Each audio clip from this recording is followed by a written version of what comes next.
Coach Matt Nainer. Jane, we'll go back to you. Hey, Matt, over here.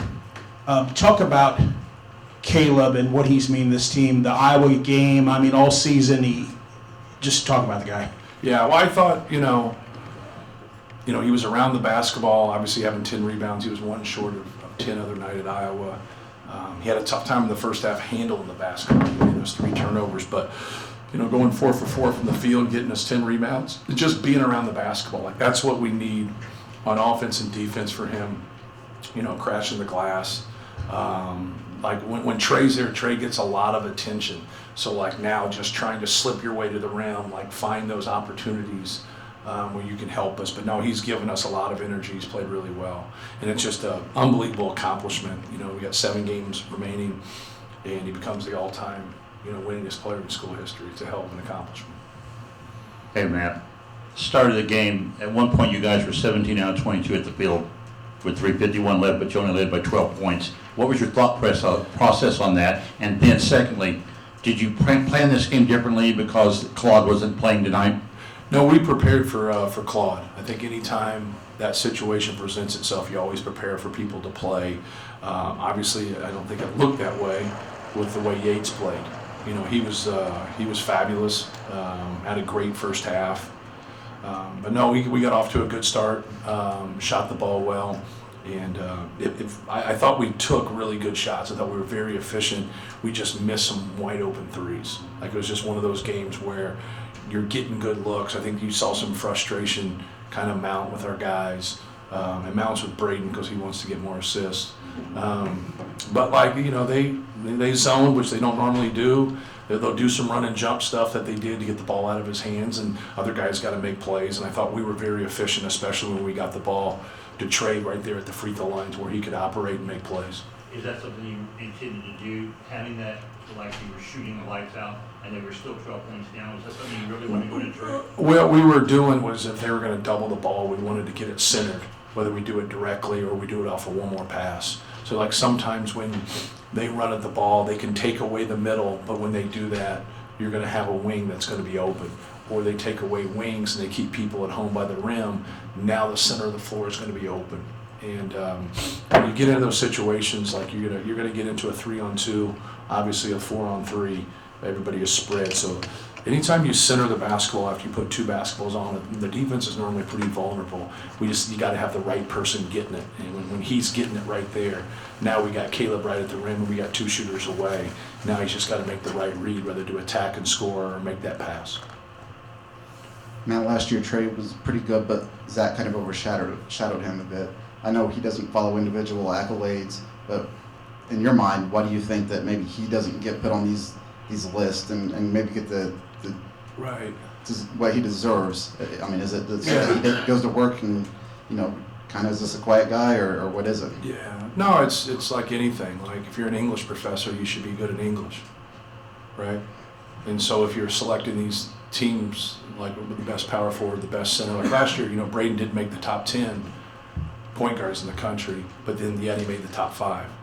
So, like, there's an opportunity there when they make mistakes like they've made here. I don't know whether they're putting him on the Karl Malone or the Kareem Abdul-Jabbar award, but at the end of the day, it really doesn't matter because they proved last year when they made that mistake with Braden, they can put him on that top 5. So I just expect that, like, you would think after they talked about the Karl Malone that happened 2 days ago, that now they would, like, reconvene and, like, kind of go through it. But there was 2 different point guard camps last year for the national, where they invited 15 to 16 point guards in the country coming into college and been in college, and I couldn't get Braden Smith in either one of those. And I'm saying, hey man, I'm not saying he's a top 15 point guard in the country. I'm saying he's the best point guard in the country.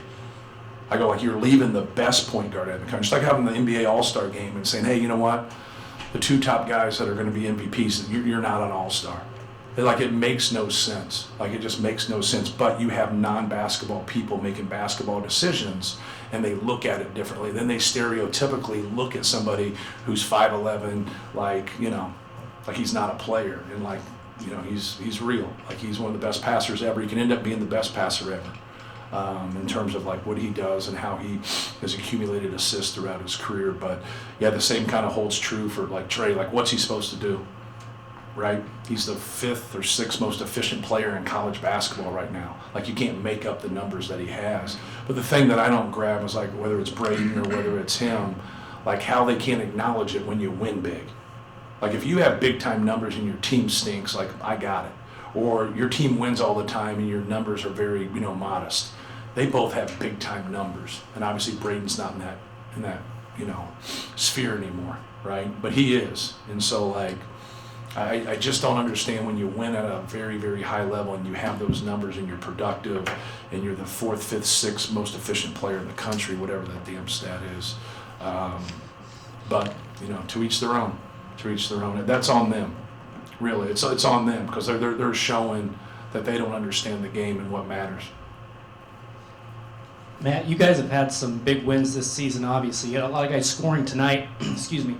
But then you get Caleb with 10 rebounds, Shakari has 3 assists, Miles a couple steals. Do you feel like that this is maybe one of the more complete team wins in terms of total contributions? Yeah, I mean, obviously a lot of different people got to be able to play.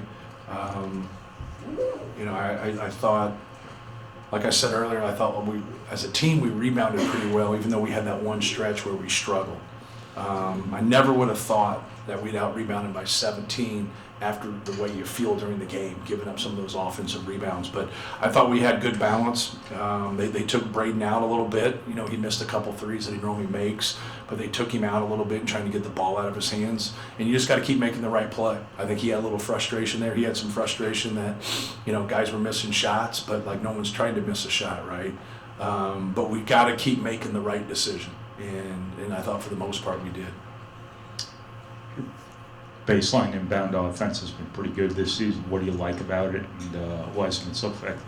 Well, Sasha Stefanovic does our out-of-bounds plays and side out-of-bounds plays, and it allows him to kind of just focus in terms of running it. So he really just breaks down how someone defends it and then takes from what we do and either tweaks it or just runs what we do.